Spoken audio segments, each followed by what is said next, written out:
Hello. Congratulations to Mark and Carl and Doris and other staff for taking a good idea and making it an extremely useful resource for generations to come.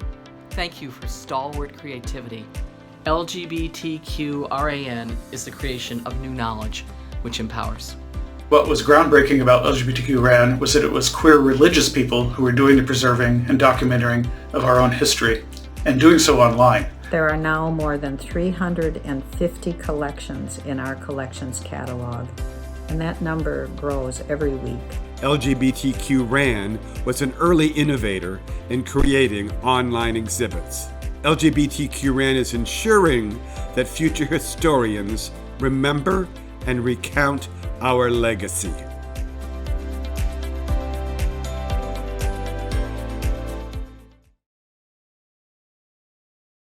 I have had a lifelong fascination with history. I have no formal credentials in history, but from a young age read historical accounts and biographies and took a number of history classes through my years of school.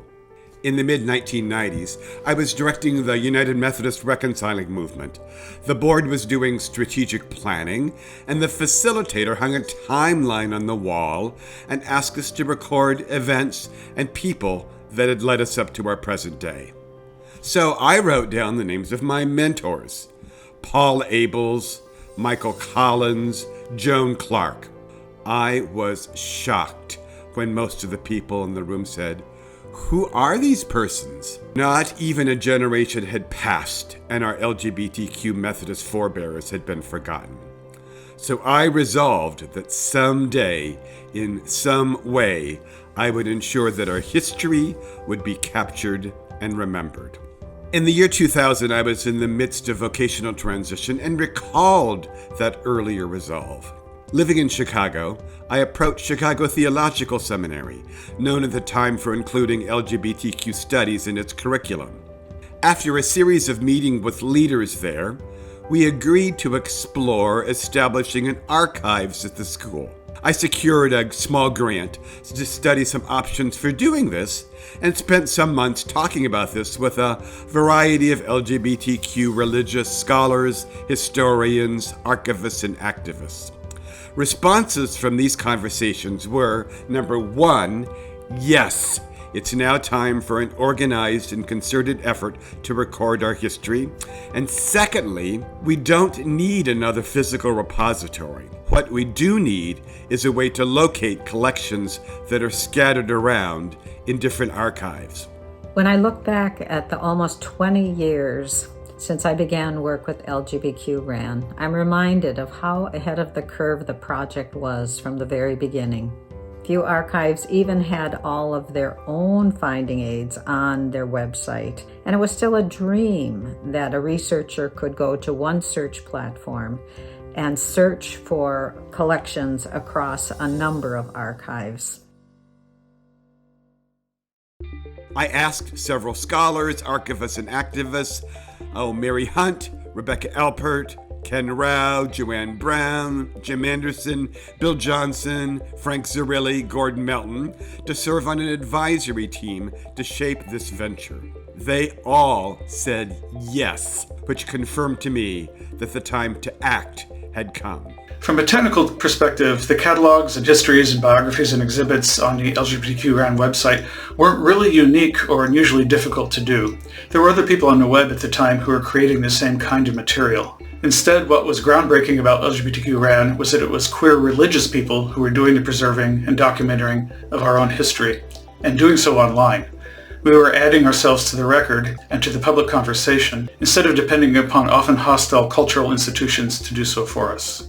I only traveled occasionally to Hyde Park for staff meetings, but I attended ceremonies for the winners of the LGBTQ History Award, and I had the opportunity to meet members of the advisory board. These advisors were inspiring elders. They were the activists who had helped make the history that I was working to preserve.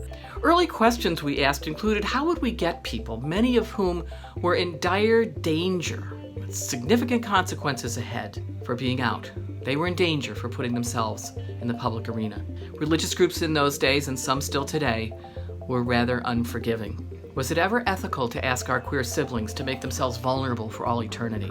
Some of the early people who were profiled became better known, more visible in death than they were in life. That's a public service, a form of justice making that the network engages in. My job at LGBTQ-RAN was to create a collection catalog from which researchers could find collections pertinent to our topic.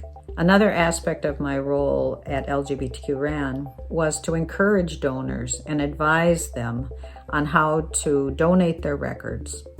I was grateful that by the 2000s, archives across the country had really welcomed LGBTQ collections, and they were actively seeking to document the history of LGBTQ movements.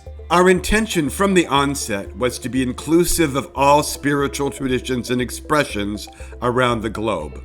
We spent time grappling with the name before deciding on Religious Archives Network. While religious wasn't perfect, it best described our intent to be expansive. Amazing personnel have stepped up to propel this project forward. I asked a friend who worked in IT to help get the Archives Network off the ground. I quickly learned that Carl Foote is a technological wizard who could transform my ideas and images into electronic realities. Plus, he has a passion for our history. So much of LGBTQ-RAN's success over these 20 years is attributable to Carl's brilliant design and maintenance of our website. It was a fortunate time for a project like LGBTQ-RAN. In the early 2000s, there was little information online about queer people, not much about religious life, and virtually nothing about living in both worlds. Interest in the public internet was exploding, and Google's approach to searching websites had really kicked in. We simply had to publish ourselves on a website, and people would find us. One lighthearted example from the era is that, aside from some salacious stories and fantasies, for a time the only factual information online about lesbian nuns was an oral history we had posted on our website. Just one page for the entire web. Needless to say, that page got a lot of attention for a while, and Google's algorithm was happy to let the entire world know it was there. I still think it's a significant accomplishment that, for a while, hundreds of thousands of people typed in lesbian nuns for all possible reasons and were sent to a website full of proud, queer, activist religious people, including a nun.